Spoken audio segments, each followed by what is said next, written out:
আসসালামু আলাইকুম। এই ভিডিওতে আমরা স্প্রেড অপারেটর নিয়ে কথা বলবো, যে জিনিসটা আমাদের অনেকটা রেস্ট প্যারামিটারের মতোই দেখতে।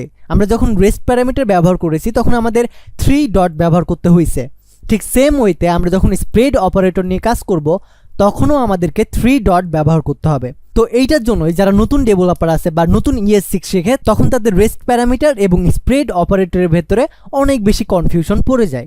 সো আজকের এই ভিডিওটা দেখার পরে আই হোপ আপনার কনফিউশনটা চলে যাবে, সেই সাথে কিভাবে ব্যবহার করতে হয় স্প্রেড অপারেটর সেটাও আপনি শিখতে পারবেন। সো সবার শুরুতে আমি আমাদের কোড এডিটরটা ওপেন করব এবং এখানে দুইটা অ্যারে ডিক্লেয়ার করব। সো আমি অ্যারে 1 নামে অ্যারে ডিক্লেয়ার করতেছি। সো এখানে দিব 1 2 3 অ্যান্ড এইটার পরে আমি আরও একটা অ্যারে ডিক্লেয়ার করব। Array 2 is equal 4 5 and 6। এখন আমি চাচ্ছি এই যে দ্বিতীয় অ্যারেটা আছে এই দ্বিতীয় অ্যারের ভিতরে প্রথম অ্যারের যে ভ্যালুগুলো আছে সেই ভ্যালুগুলো রাখতে। সো নর্মালি আমরা যখন জাভাস্ক্রিপ্ট শিখি তখন আমাদের সাধারণ জ্ঞান বুদ্ধি দিয়ে বা বেসিক জিনিস দিয়ে আমরা এতটুকু ধরে নিই যে আমরা যদি এই ভেরিয়েবলটাকে বা অ্যারেটাকে এখানে পাস করে দিই তাহলে হয়তো আমাদের এই জিনিসটা আমাদের এই অ্যারের সাথে অ্যাডজাস্টমেন্ট হয়ে যাবে এবং আমাদেরকে আউটপুট করে দেখাবে। এখন যদি আমি পাস করি তাহলে আমরা আউটপুটটা দেখতে পাবো।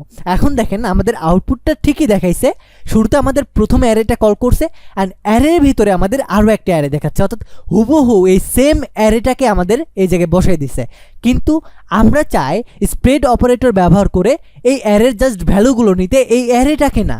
আমরা অ্যারের ভিতরে যে ভ্যালুগুলো আছে সেই ভ্যালুগুলোকে নিতে, সেই ভ্যালুগুলোকে দ্বিতীয় ভ্যালুতে অ্যাড করতে চাই। সো এই জিনিসটাই মূলত করে আমাদের স্প্রেড অপারেটর। আর স্প্রেড অপারেটর কিভাবে কল করে? জাস্ট আমাদের 3টা ডট ব্যবহার করতে হয়। সো এখন যদি গিয়ে আমি এটার আউটপুটটা চেক করি তাহলে দেখেন আমাদের দ্বিতীয় যে অ্যারেটা ছিল সেই অ্যারেটা কেটে দিয়ে আমাদের জাস্ট প্রথম অ্যারের যে ভ্যালুগুলো আছে সেই ভ্যালুটাকে বা সেই ভ্যালুগুলোকে দ্বিতীয় অ্যারের ভিতরে অ্যাড করে দিছে। সো এই জিনিসগুলোকে মূলত বলা হয় স্প্রেড অপারেটর।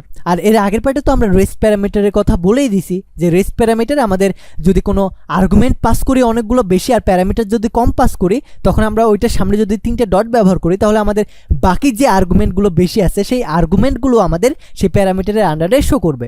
সো এইটাই মূলত আর্গুমেন্ট এবং প্যারামিটারের ভেতরে ডিফারেন্স। সো আই হোপ আমি আপনাকে রেস্ট প্যারামিটার, স্প্রেড অপারেটরের কাজ কী এবং যে কনফিউশনটা থাকে সেটা বুঝাইতে পারছি। তো এই ভিডিওটা এই পর্যন্তই থাকবে। ভালো থাকবেন, সুস্থ থাকবেন, টেক রিস্ক।